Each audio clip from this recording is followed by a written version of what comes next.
SER Podcast.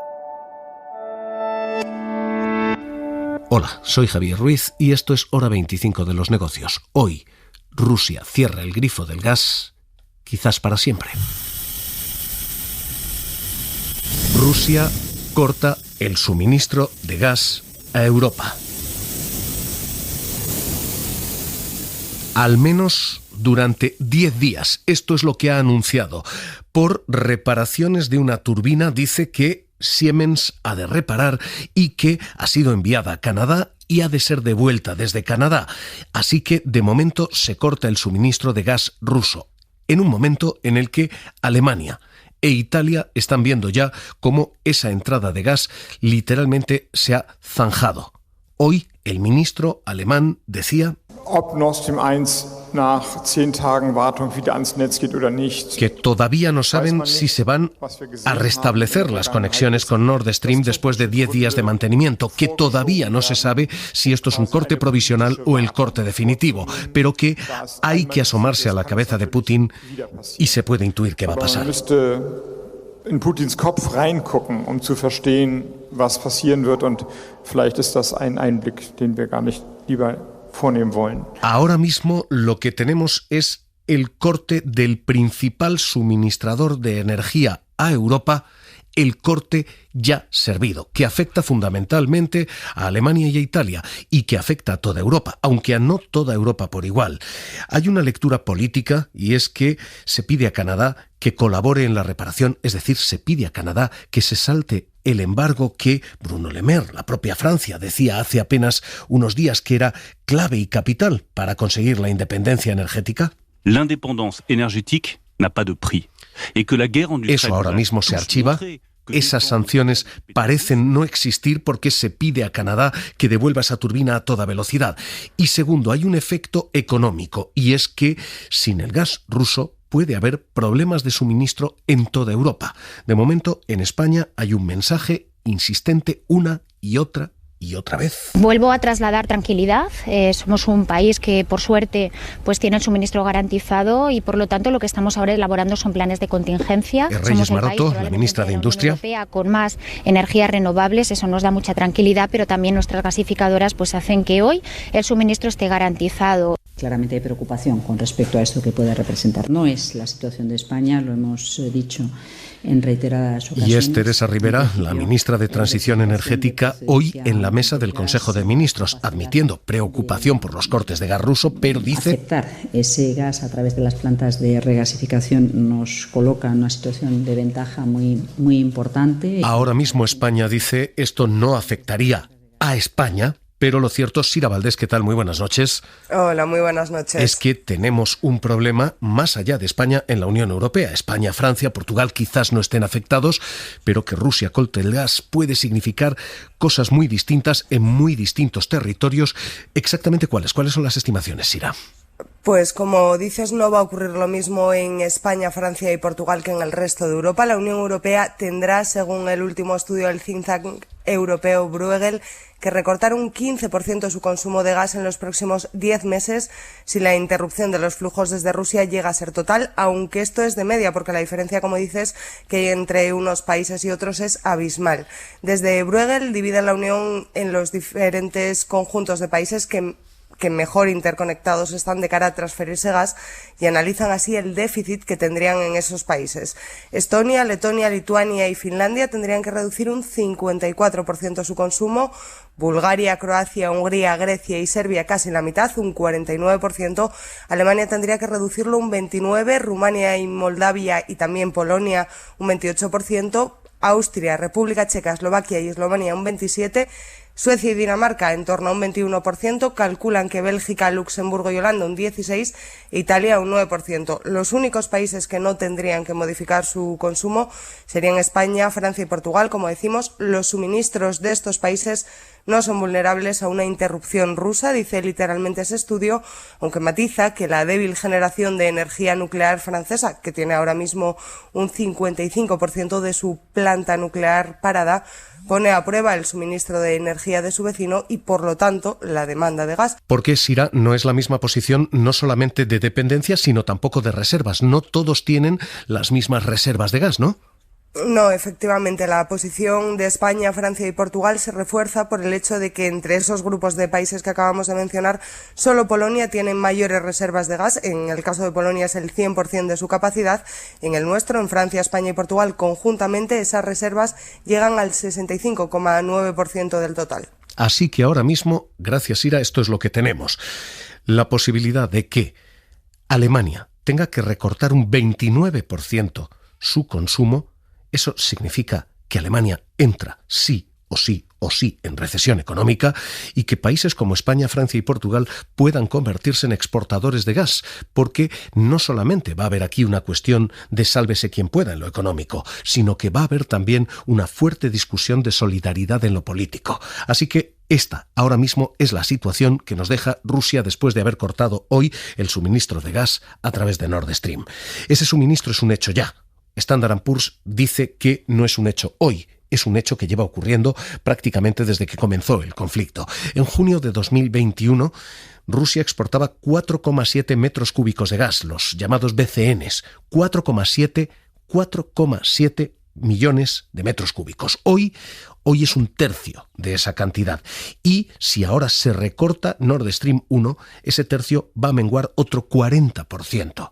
Así que Alemania admite: hay problemas y puede haber más problemas, porque esto no parece, dice Habeck, una cuestión técnica. Die erste Wartungstranche, wo das relevant geworden wäre, fällt unserer Kenntnis nach erst im Dice, Herbst. hasta donde sabemos nosotros, los primeros trabajos de mantenimiento no se iban a llevar a cabo hasta otoño. Y eso tampoco explica un 40%, así que esto parece política y no técnica. Eine politische Entscheidung ist.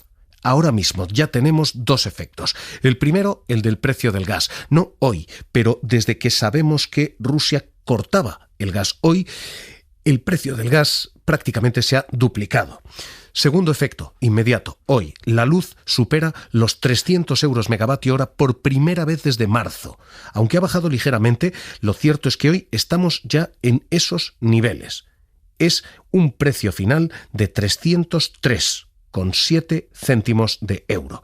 Así que el problema es este.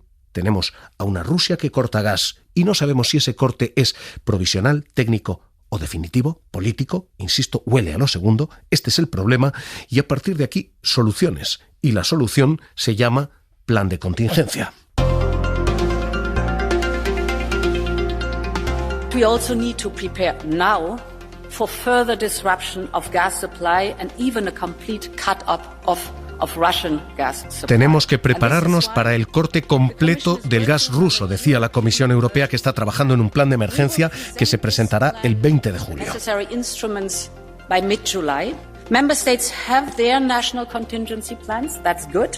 But I think we need European cooperation and we need common action as 27. Y esto es lo que ahora mismo se plantea. Acción de cooperación entre los gobiernos y entre las corporaciones de la Unión Europea. ¿Qué significa plan de contingencia? Significa 4 cosas fundamentalmente. Primero, los países de la Unión Europea están obligados a aumentar reservas y almacenamiento de gas en toda Europa, para tener un mínimo del 80% de lo que consumen en invierno almacenado ya, guardado ya, a la espera de que puedan recibir el otro 20 o no, pero de momento lo que se obliga es a aumentar ese almacenamiento. Eso significa que hay países como España que están relativamente cerca, estamos casi en el 70%, llegar al 80% no parece extraordinariamente complicado. Hay países más o menos cómodos y hay países que pueden pasarlo muy mal porque Bulgaria, Rumanía, Hungría no están ni de lejos en tornos del 80% de reservas. Así que, ¿qué significa esto? Primero, que la Unión Europea se rompe en dos a nivel energético, que hay que aumentar reservas y almacenamiento y no todo el mundo puede hacerlo. ¿Qué significa plan de contingencia? 2. Significa diversificar fuentes de energía. El uso del gas natural no puede provenir solo de Rusia, así que se está empezando a comprar a Asia. Y hay un problema. La demanda en Asia ha aumentado un 70%. Europa se bebe ahora el 30% del gas que viene de Asia frente al 20% que se bebía el año pasado. Hemos aumentado mucho, pero incluso diversificando fuentes de energía, países como Alemania no tienen forma de convertir ese gas líquido en gas. tienen que pasar por regasificadoras que están en sitios como España. Así que este segundo paquete del plan de contingencia, la diversificación de fuentes de energía, puede también ser ineficaz para la locomotora europea, para Alemania. Y hay dos cuestiones más. Primera, una para los ciudadanos, recortar demanda, es decir, racionamientos, coordinar que las duchas duren menos, que el hogar esté menos acondicionado. No son formas de hablar, es exactamente lo que está haciendo ya Alemania. Y promover y priorizar recortes de demanda, es decir, ante la posibilidad de que haya faltas de abastecimiento de gas, Alemania está diciendo ya, los hospitales van primero, después las residencias de mayores, hay que ordenar quién queda en último lugar si el gas se corta. Este ahora mismo es literalmente el plan de contingencia de la Unión Europea, al que Teresa Rivera hoy decía España se va a sumar antes del día 20, cuando ha de aprobarlo la Unión Europea. Alrededor del día 20, la Comisión hará pública su comunicación en torno a las recomendaciones para los planes de contingencia del próximo invierno. En cuanto tengamos armada esa propuesta de conjunto, gestionando los distintos escenarios de mayor o menor riesgo, con la distinta combinación de medidas, después de haber escuchado a todo el mundo, abriremos una ronda de debate y discusión con los distintos actores de vuelta para poder configurar y elevar a Consejo de Ministros ese plan. Así que plan de contingencia servido ya.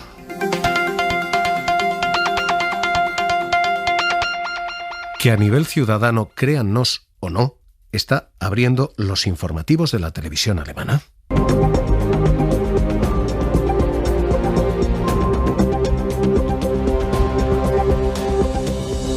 Con recomendaciones como esa: recortar la duración de la ducha o acondicionar de manera distinta el hogar, es decir, permitir que haya más calor en verano y más frío en invierno.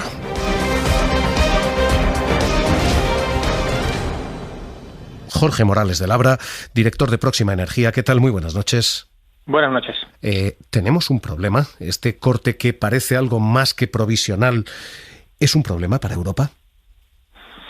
Bueno, si finalmente se confirma que no es provisional, será un problema, efectivamente. Será un problema, como bien habéis dicho, para parte de Europa. No todos los países estamos iguales, aunque es verdad que si se pone en marcha un mecanismo de solidaridad, como confío en que se pondría en el caso, pues efectivamente nos acabará afectando a todos, ¿no? Pero sí, para algunos países, desde luego, a un problema mayor que otro, pero en todo caso sí sería un problema. Insisto, si se confirma que ese mantenimiento, que en principio está programado para 10 días, pues finalmente se alarga y llegamos al invierno sin ese gasoducto operativo. ¿Y para España?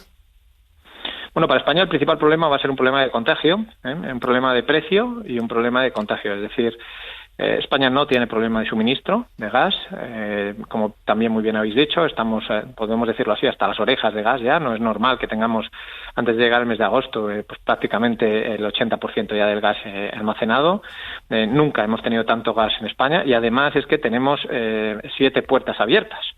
Por entendernos, ¿no? O sea, es decir, además del gasoducto del Mar de Alborán, que nos conecta con Algeria, tenemos 6 regasificadoras por las cuales están entrando más barcos que nunca a descargar gas en España, ¿no? Por tanto, quiero decir que no solo ya tenemos todo el gas que necesitaríamos para el invierno, el excedente adicional, sino que además tenemos muchas fuentes para poder llenar aún más las reservas en caso de que fuera necesario, ¿no? Uh-huh. Por tanto, no hay un problema, ya digo, de suministro. Sí que podemos tener un problema grave de precio, Ojo. Porque los precios siguen subiendo y porque esto puede contagiar nuestra luz. Claro, porque nuestra luz menos, porque ya sabemos que está el mecanismo que la topa, y ahí, hombre, es verdad, ¿no? También lo decíais, ¿no? Ya estamos en 300, cuidado. Claro, estamos en 300 y nos asustamos, pero es que vemos los precios que están en los países vecinos y es que están en 400, y además es que los mercados de futuros están ya en 1000, y mientras que nuestros mercados de futuros están en 150, ¿no? O sea, quiero decir que es verdad que en el tema de la luz está más estabilizado, pero ojo al precio del gas natural durante este invierno. Es que, claro, la gente me llama y se asusta de las facturas que han venido este invierno pasado, que en algunos casos son el doble del invierno anterior, fuera de la tarifa regulada. Y resulta que les digo que es que lo más probable es que sea otra vez el doble. Dice, o sea, me estás diciendo que este invierno próximo voy a pagar 4 veces más que hace 2 años por el gas. Le digo, sí, esto es lo que estamos previendo en este momento. Pero es que, cuidado, que somos uno de los países de Europa con mayor dependencia de los hidrocarburos, y por tanto el problema principal para nosotros es económico. Sí. O sea, el problema es que Alemania puede caer un 3% de su economía y nosotros podemos caer un 10% de la economía, ¿no? Este es el problema. Hoy se vive una paradoja, le pido que no se retire, y es que teóricamente, con las sanciones en vigor, deberíamos estar comprando menos y menos gas ruso.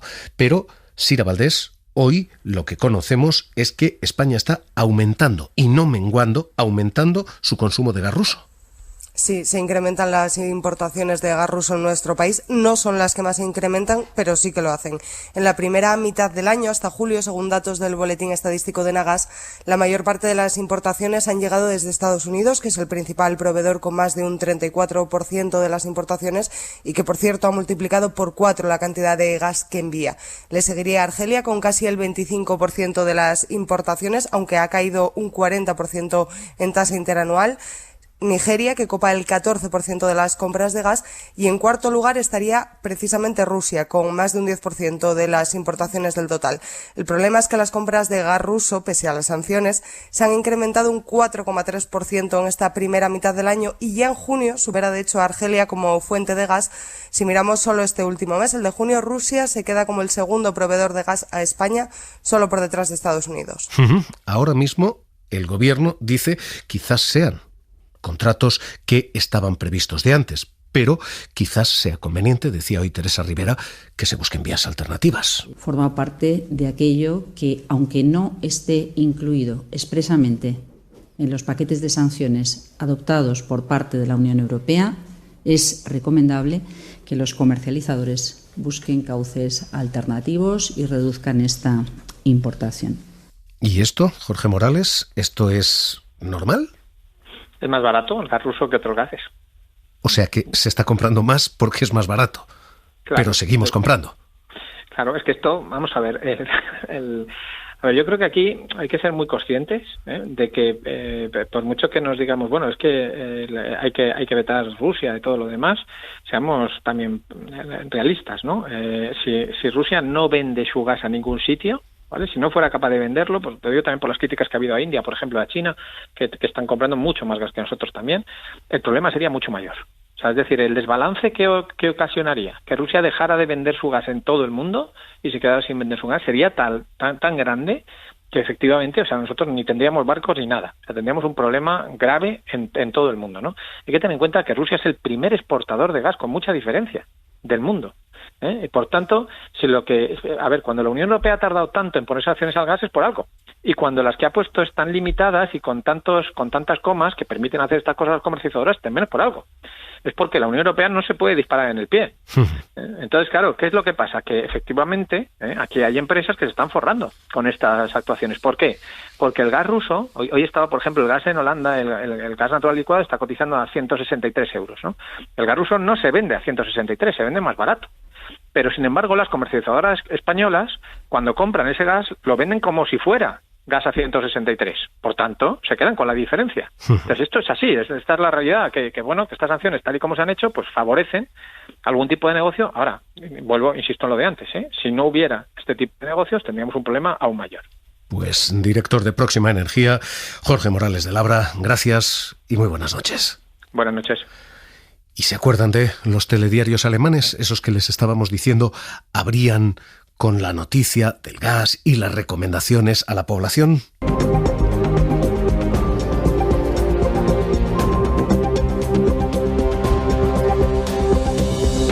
Berlín, Carmen Viñas, ¿qué tal? Muy buenas noches. Hola, buenas noches, Javier. No pensaba yo que en el Hora 25 de los negocios íbamos a acabar con Crónica Social, pero... Efectivamente. Crónica Social, la presentadora de uno de los grandes canales y uno de los grandes telediarios, se ha casado con uno de los ministros y hemos tenido lío a costa de esto, a costa de la energía allí en Alemania, ¿no? Efectivamente, han celebrado una boda por todo lo alto, con 140 invitados en la isla de Sylt, que es la isla donde veranean los ricos y famosos del país aquí. Los festejos han durado 3 días y han alcanzado su punto culmen el sábado. Se han casado en la iglesia de San Severino, uno de los lugares más emblemáticos de Sylt, donde se casan también muchos famosos. Y después han dado una fiesta con una cena de lujo de la más alta categoría. Hasta ahí todo normal, ¿no? Sí, bueno, casi normal, ¿no? Bueno, ha sido una boda de súper lujo que ha costado bastante el erario público, especialmente por la seguridad de los asistentes. Se habla incluso de despilfarro de impuestos y por ser muy poco sensible desde el punto de vista social y moral, ¿no? Por una parte, porque nos están pidiendo que nos duchemos con agua fría y que rebajemos y ahorremos el consumo de energía al máximo, y además viene de un ministro, de Christian Lindner, que mientras se casa por todo lo alto está pidiendo que se recorten las ayudas sociales más básicas a los parados de larga duración, por ejemplo. Bueno, también ha habido críticas por que se ha casado por la Iglesia, porque son dos personas que han abandonado conscientemente a la Iglesia y lo han declarado públicamente, que no se consideran cristianos. O sea que, bueno, tenemos, ha sido... Tenemos lío de fe, en Hora 25 de los negocios no entra, esto se lo dejamos a Mariola Lourido, pero tenemos lío energético. El gobierno que está recomendando esa contención cayendo, en fin, en los fastos, ¿no? Totalmente, por todo lo alto durante 3 días. Insisto, cualquier excusa es buena para acabar metiendo Crónica de Sociedad en Hora 25 de los negocios. Carmen Viñas, un placer, un abrazo, cuídate. Un abrazo, chao.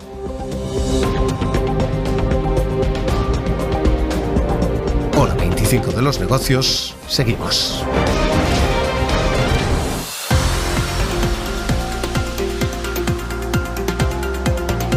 Suscríbete a Hora 25 de los negocios. Todos los episodios y contenidos adicionales en la app de Cadena SER y en nuestros canales de Apple Podcast, Spotify, iVoox, Google Podcast y YouTube.